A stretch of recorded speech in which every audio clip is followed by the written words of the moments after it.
जैसे राजनाथ सिंह बोले थे कि एनडीए में रिजाइन नहीं होता है, इस सरकार में सब बढ़िया है। नंबर तो चॉइस रिजाइन नहीं होता, लेकिन क्या हुआ, रिजाइन हो गया। रिजाइन हो गया।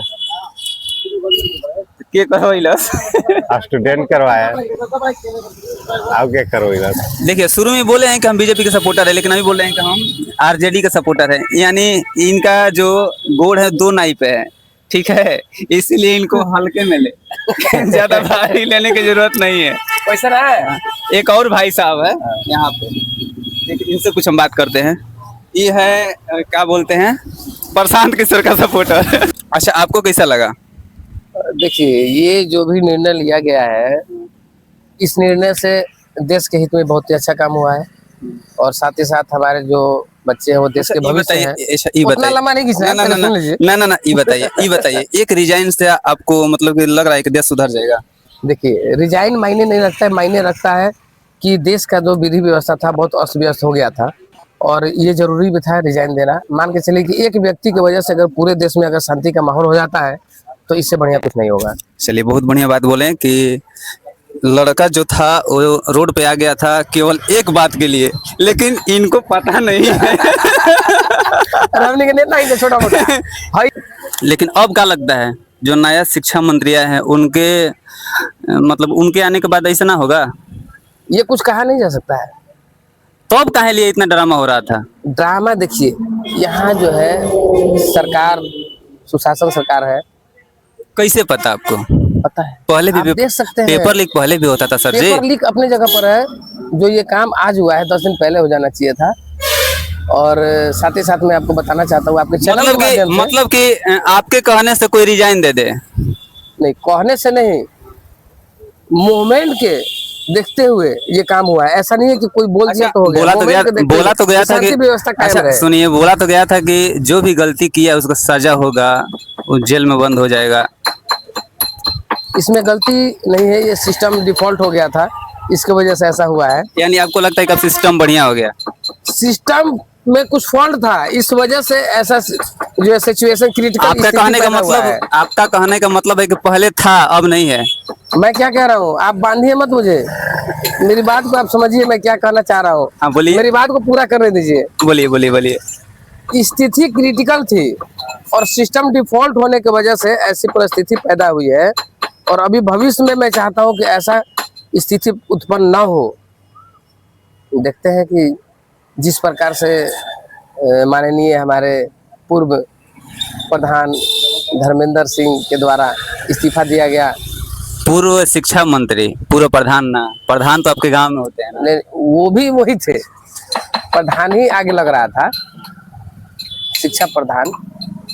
अच्छा, इस बीच में मोदी जी का भी आया था कि मोदी जी को भी हम मांगेंगे कि इस्तीफा दीजिए, इस बात से आप कितना सहमत है? देखिए, मोदी जी अपने जगह पर है, मोदी जी का इसमें कोई रोल नहीं। अच्छा, इससे पहले कभी मोदी जी ऐसे रील में नहीं बोले थे कि हम आपके लिए बच्चों आए हैं, फ्रेंड्स कह के नहीं बुलाए थे? आपको ये बात कैसा लगा? देखिए, सबसे बड़ी चीज क्या है कि वो पूरे आपके भारत देश के मालिक हैं और मालिक कभी भी ये नहीं सोचता है कि हमारे घर के बच्चे परिवार परेशान हो।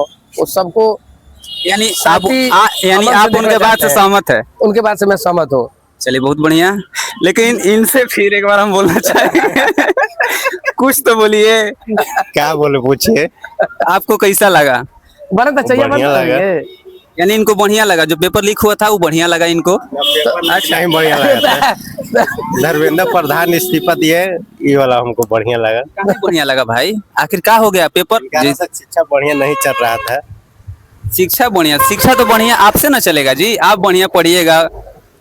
हम लोग तो बढ़िया पढ़ ही रहे थे। सुनो, मैं बता रहा हूँ, शिक्षा वाला व्यक्ति है कहाँ? शिक्षा वाला व्यक्ति तो पीछे पीछे घूम रहा है। जो पढ़ा लिखा व्यक्ति है अंगूठा छाप के पीछे पीछे घूम रहा है। ये हमको समझाइए, बात पूछिए। यही वाला कि कैसे पीछे पीछे घूम रहा है, क्यों बताइए। एग्जाम्पल के तौर पे आप निचले स्तर से आइए, पंचायत स्तर से आइए, कोई को मुखिया हुए, प्रमुख हुए, बीडीसी हुए, उससे आगे चलिए विधायक हुए। अच्छा, आपको लगता है कि सुनिए ना, आप मेरी बात सुनिए, पहले मेरी बात सुन लीजिए। तो आप जो हम लोग के यहाँ जो चुनाव हो रहा है, पंचायती राज हो या फिर लोकसभा हो, विधानसभा हो, अदरवाइज जो भी हो, तो इसमें क्यों ना क्वालिफिकेशन बेसिस पे चुनाव हो? अच्छा, आपको लग रहा है कि पढ़े लिखे लोगों को लोग पसंद करेंगे? जरूर करेंगे। नहीं करेंगे। करेंगे। देखिए सुनिए, बक्सर आज से की नई युवा पीढ़ी जो है आज पढ़े ही के लिखों को ही आज ही पसंद करेगी। आज ही के बता रहे हैं, आज ही के बता रहे हैं। प्रशांत किशोर के पार्टी से लड़े थे, केसी सिन्हा का नाम सुने हैं? सुने बहुत बढ़िया से। लेकिन वो तीसरा चौथा पांचवा नंबर पर फेंका गए थे। देखिए उनकी बताइए। जो पार्टी है, नई पार्टी आई है, अभी उनके बारे में कोई उतना जान नहीं रहा है, तो इस वजह से जो है अभी उनके पार्टी को ग्रो करने में समय लगेगा। अच्छा, इस बीच हम और बोल दें जनता कि को समझने एक में भी मिनट, समय इस बीच लगेगा हम वो बोल दें क्या कि है। इनका ये पांचवा चाय है, ठीक है? हाँ चलिए कंटिन्यू करिए।